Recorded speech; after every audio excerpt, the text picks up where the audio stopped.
ስውሯ ማርያም አንዷ ማለት ነው። ስውሯ ማርያም እንትን ሱባኤ ነበርና ሱባኤ ላለው ጉባኤ ነበርና ቁጭ ብለናል። በጣም ብዙ ሰው ማለት ነው። ከዛን ጉባኤ ያካሄደን አንዷ ከአረብ ሀገር ነው የመጣችውና አባቷን ለማጸበል እንዲጸበል አባቷ አሞት ወደ ስውሯ ማርያም ገዳም ወሰደችውና ከዛን እሱን ወስዳ ራሷ ታመመች እዛ ማለት ነውና ከአረብ ሀገር ነው የመጣችው።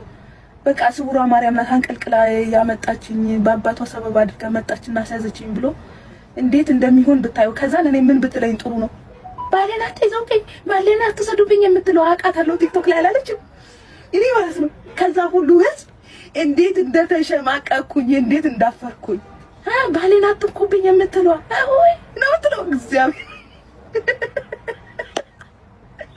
እና ከላይ በጣም እንትን ስታወራ ነበር።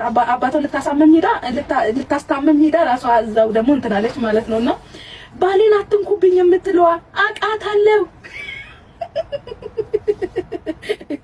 እኔ ማለት ነው።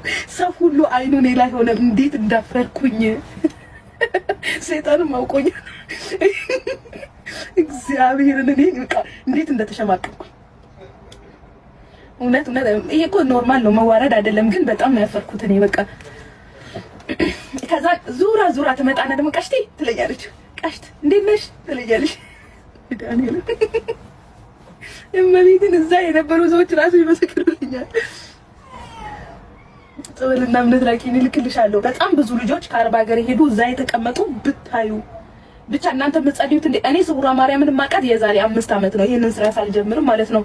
እና በቦታው እውነት ለመናገር ብዙ ሰው አልነበረም። ጸበልተኛ ራሱ ቢበዛ 10 ሰው ነበር። ዛሬ ግን በሺ ነው የሚቆጠሩት ማለት ነው። በቀደም ቤተክርስቲያኗ ተመረቀች።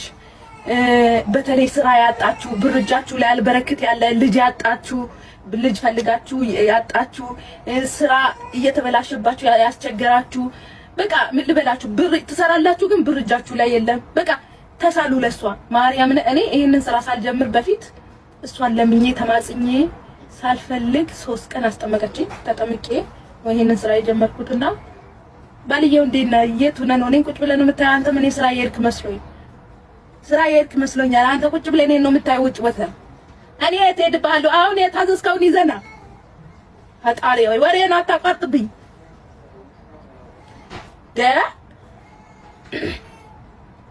የት ሄድብሃለሁ እኔ ቤት ነኝ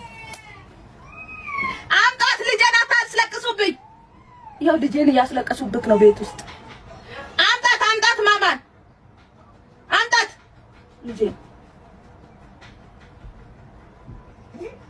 አምጣት ነይ እናት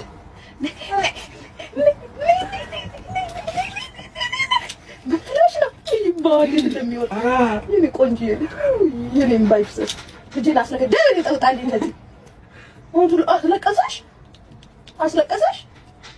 መላጣ ቤው